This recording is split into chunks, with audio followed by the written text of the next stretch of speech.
नमस्कार दोस्तों, मेरा नाम आलोक है। स्वागत है मेरे यूट्यूब चैनल रेलवे टेक्नीशियन आलोक पे। तो फ्रेंड्स, इस वीडियो में बात करने वाले हैं कि मेरा लाइफ जर्नी कैसा रहा। मैंने कैसे तैयारी किया, मैंने कैसे-कैसे टाइम निकल कर तैयारी किया करता था और मेरा सिलेक्शन कैसे हुआ।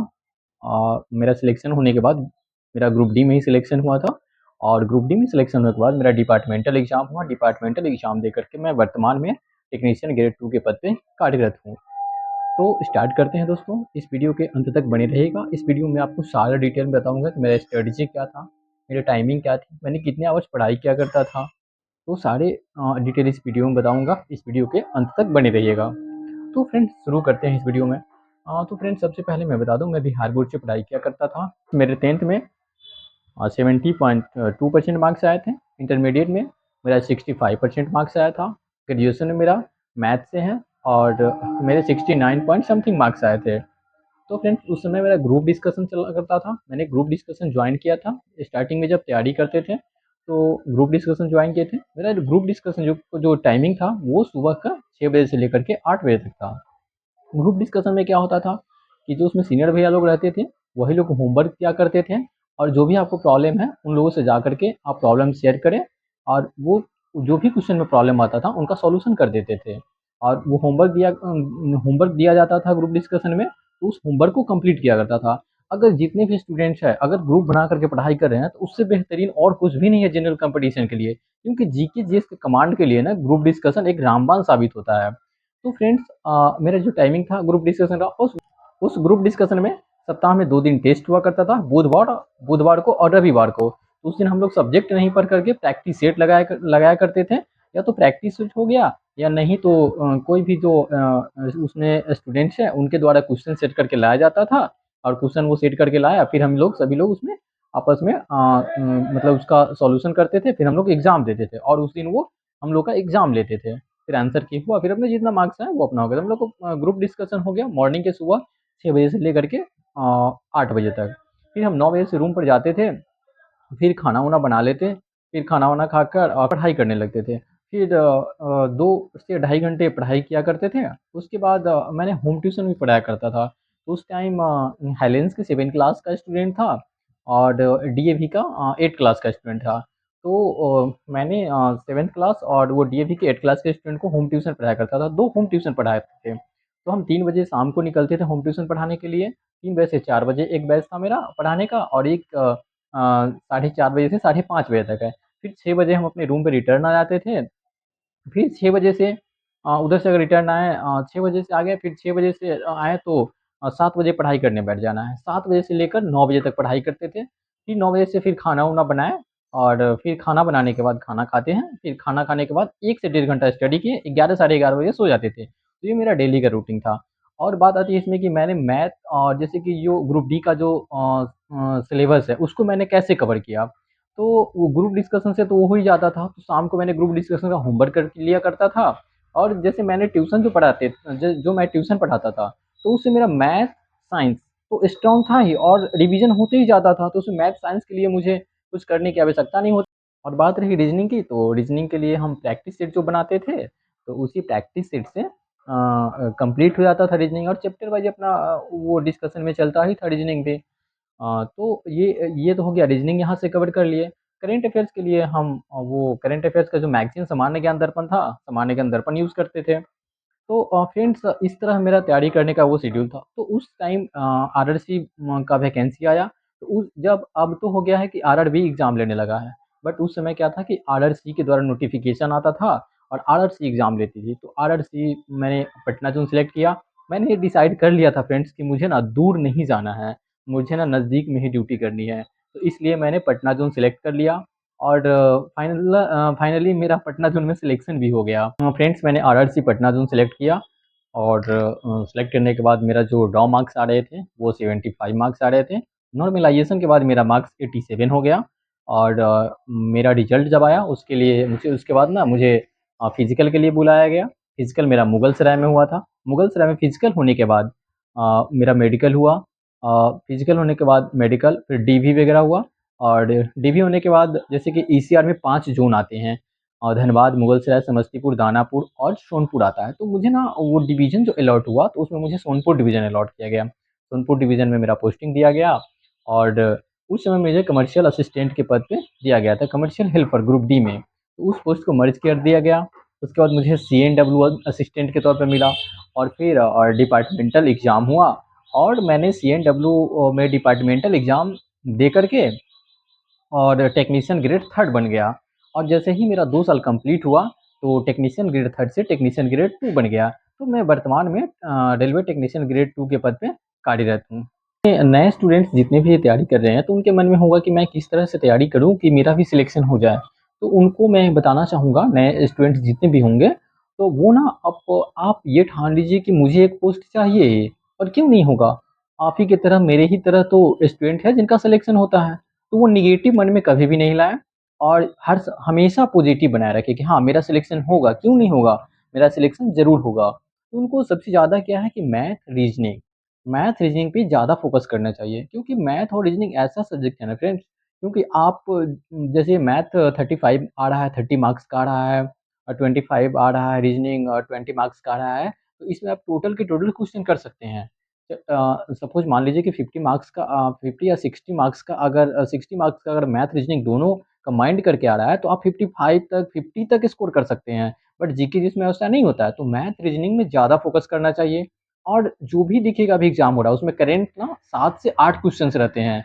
तो वो 7-8 क्वेश्चन तो करंट करना पड़ेगा। तो मैथ, रीज़निंग, करंट और साइंस पढ़ लीजिए। मैथ, रीज़निंग, करंट और साइंस अगर आप कंप्लीट कर लेते हैं, तो फाइनली आपका भी सिलेक्शन हो जाएगा। और हाँ, सीट तो बहुत ज़रूरी है।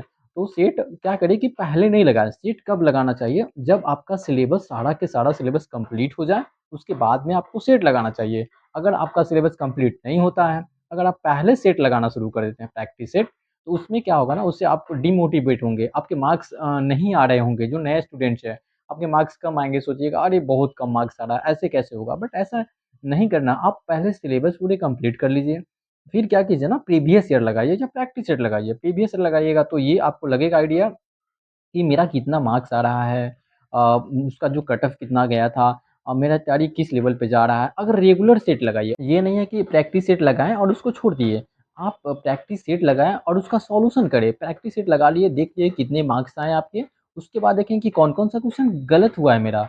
जो क्वेश्चन गलत हुआ है, उसको क्या करेंगे ना, फिर से उसका एनालाइज़ करेंगे और उसमें उसका पूरा डिस्क्रिप्शन वगैरह दिया रहता है, उसको पढ़ कर के फिर उसका डिटेल कर लेंगे, ताकि नेक्स्ट टाइम अगर वो क्वेश्चन आए, वो क्वेश्चन छूटे नहीं। तो फ्रेंड्स, ये प्रैक्टिस सेट लगाने का हो गया। और अगर जितने भी स्टूडेंट्स हैं, नए स्टूडेंट्स हैं, मैथ, रीजनिंग, साइंस और करंट अफेयर्स, ये चारों सब्जेक्ट अगर आप कंप्लीट कर लेते हैं, तो आपका रिजल्ट कहीं से भी नहीं रुकेगा फ्रेंड्स, चाहे सीट कितने भी क्यों ना हो। अगर आप 65 से 70 मार्क्स, रॉ मार्क्स की मैं बात कर रहा हूँ, नेगेटिव काटने के बाद, अगर 65 टू 70 मार्क्स अगर आपके आ जाएँगे, तो कहीं आप किसी भी ज़ोन से फॉर्म भरें, आपका रिजल्ट नहीं रुकेगा, रिजल्ट डेफ़िनिट रहेगा फ्रेंड्स। फ्रेंड्स, तो मैं अपने जॉब प्रोफाइल के बारे में बता दूँ कि मुझे कितने आवर्स ड्यूटी करने होते हैं, क्या-क्या ड्यूटी रहता है मेरा। तो जो ड्यूटी है रेलवे में कहीं भी, वो 8 घंटे की ड्यूटी होती है, 8 घंटे आपको ड्यूटी करने पड़ेंगे। तो मैं टेक्नीशियन हूँ, हम लोग को शिफ्ट चलता है। कभी फर्स्ट नाइट ड्यूटी रहती है, कभी लास्ट नाइट ड्यूटी रहती है, कभी दिन की ड्यूटी होती है। और उसमें जो टेक्नीशियंस लोग रहते हैं, वो लोग का ऑफ़िशियली ड्यूटी भी होता है। कुछ लोग ऑफ़िस में, जैसे कंप्यूटर वगैरह आ रहा है, तो लोग को ऑफ़िस में भी रख लिया जाता है। तो जैसे कब जो फर्स्ट शिफ्ट होती है, वो दिन की जो रहती है 8 बजे से लेकर के शाम के 4 बजे तक। जो फर्स्ट नाइट होती है दोस्तों, वो होती है 4 बजे शाम से लेकर के 12 बजे रात तक। और जो लास्ट नाइट हम लोग बोलते हैं, यानी 12 बजे रात से लेकर के मॉर्निंग के 8 बजे तक। मैं अपनी सैलरी के बारे में बता दूँ, तो मैं वर्तमान में टेक्नीशियन ग्रेड 2 के पद पे कार्यरत हूँ और मैं लेवल 4 में हूँ। लेवल 1 में ग्रुप डी आते हैं, लेवल 2 टेक्नीशियन ग्रेड 3 हो जाता है, लेवल 4 जो होता है, वो टेक्नीशियन ग्रेड 2 होता है और लेवल 5 में जो आते हैं, टेक्नीशियन ग्रेड 1 आते हैं। तो मेरा प्रमोशन होकर के टेक्नीशियन ग्रेड 1 जल्द ही होने वाला है। तो मेरा जो सैलरी है, वो नेट सैलरी 45,000 का आता है। मैं एक इसके लिए स्पेशल वीडियो भी लाऊँगा मैं अपने सैलरी स्लिप के साथ, ताकि आप लोगों को लगे कि हाँ, सच में, नहीं तो ऐसे लगेगा कि झूठ बोल रहे हैं। और इसके बाद जो छुट्टी होती है ना, वो छुट्टी कितने दिनों की मिलती है, क्या-क्या छुट्टी रहता है? जैसे नए कैंडिडेट जितने भी ग्रुप डी से, टेक्नीशियन से आएँगे, उनके मन में चल रहा हो कि रेलवे में छुट्टी कितने दिनों की मिलती है, क्या-क्या कौन-कौन सा छुट्टी मिलता है? तो मैं बता दूँ, वीकली ऑफ रहता है, सप्ताह में आपका जो वीकली रेस्ट रहेगा वो 1 दिन रहेगा। 30 ठो आपको एलएपी छुट्टी मिलेगा, 10 जो है सीएल छुट्टी मिलते हैं और एनएच का 12 छुट्टी मिलते हैं। तो एनएच छुट्टी को इंक्लूड इसलिए नहीं किया जाता है क्योंकि अगर आप एनएच में ड्यूटी करते हैं तो उसका एक्स्ट्रा पेमेंट आप लोगों को दिया जाता है फ्रेंड्स।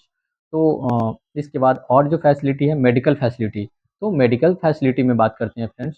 तो मेडिकल में आप स्वयं या फिर आपके ऊपर डिपेंडेंट अगर माता पिता हैं उनको मेडिकल सुविधा दी जाती है रेलवे की तरफ से। अगर आपके फैमिली में आपकी वाइफ को, आपके बच्चे को, दो बच्चे को एजुकेशन के लिए भी पैसा मिलता है रेलवे से। और मेडिकल फैसिलिटी आपके पूरे फैमिली को मिले। और आपको क्वार्टर सुविधा भी मिलती है, मतलब कि अगर स्टेशन के पास में रेलवे का अपना क्वार्टर खाली है तो वो आपके नाम से अलॉट कर दिया जाएगा। बाय द वे अगर क्वार्टर खाली नहीं है तो उसके लिए आपको रेलवे की तरफ से एचआरडी दिया जाता है, हाउस रेंट जो अलाउंस होता है वो दिया जाता है, ताकि आप बाहर में रूम लेकर के रह सके। अगर रेलवे के पास अपने पास क्वार्टर खाली है तो वो आपके नाम से अलॉट कर देंगे तो आपको रेलवे क्वार्टर अलॉट हो जाएगा। और नहीं तो आपको एचआरए मिलेगा, उस पैसे से आप बाहर में रूम लेकर के स्टेशन के नज़दीक में रह सकते हैं। तो ये रहा मेरा लाइफ जर्नी। आप लोगों के मन में चल रहा होगा, नए स्टूडेंट्स जितने उन लोगों के मन में चल रहा होगा कि रेलवे जॉब से रिलेटेड किसी भी तरह का कोई भी अगर डाउट हो तो आप बताइएगा, कमेंट करके बताइएगा। हम ज़रूर उस पे वीडियो लाने का कोशिश करेंगे। आप कमेंट सेक्शन में कमेंट कीजिएगा, बताइएगा कि किस टॉपिक पे वीडियो चाहिए। मैं ज़रूर उस टॉपिक पे वीडियो लेकर के आऊँगा। और नए स्टूडेंट जितने भी हैं जो फॉर्म फिलअप कर रहे हैं वो लोग उन लोगों के लिए है कि आप ये नहीं जैसे कि ज़ोन सेलेक्ट करने में ये नहीं घबराए कि हम इस ज़ोन से सिलेक्ट करें, कौन सा ज़ोन सेलेक्ट करेंगे। यूट्यूब पे बहुत सारे वीडियो आते रहेंगे कि हाँ ये ज़ोन सेफ़ है, इसमें आप सेलेक्ट कीजिए। आप अपना मन में ठान लीजिए कि आपको जॉब कहाँ करना है।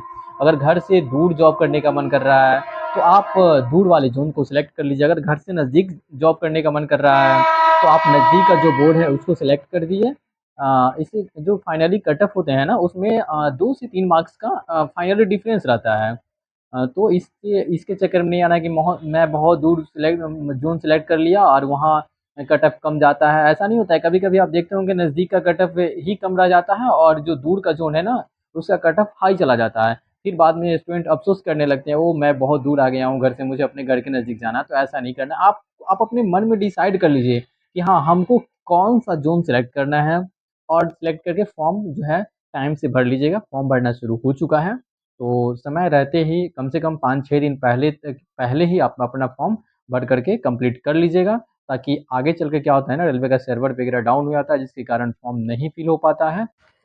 तो फ्रेंड्स आप लोगों के मन में किसी भी तरह का कोई भी डाउट हो रेलवे जॉब से रिलेटेड तो इस कमेंट बॉक्स में कमेंट कीजिए और इस चैनल को लाइक सब्सक्राइब कर दीजिए।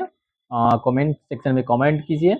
मेरा कोशिश रहेगा कि आपके कमेंट्स के अनुसार मैं नेक्स्ट टॉपिक में जो वीडियो लाऊंगा वो आपको हेल्पफुल साबित करेगा। और डीमोटिवेट कभी मत होइएगा, अच्छे से स्टडी कीजिए, ग्रुप बनाकर स्टडी कीजिए और अच्छा ज़्यादा से ज़्यादा प्रैक्टिस सेट लगाइए, अच्छी मार्क्स लाइए। और आने वाले जो 2025 के लास्ट तक 2026 में आप भी मेरी तरह सिलेक्शन लेकर के आप भी रेल परिवार में एक सदस्य बन जाइए। तब तक के लिए जय हिंद।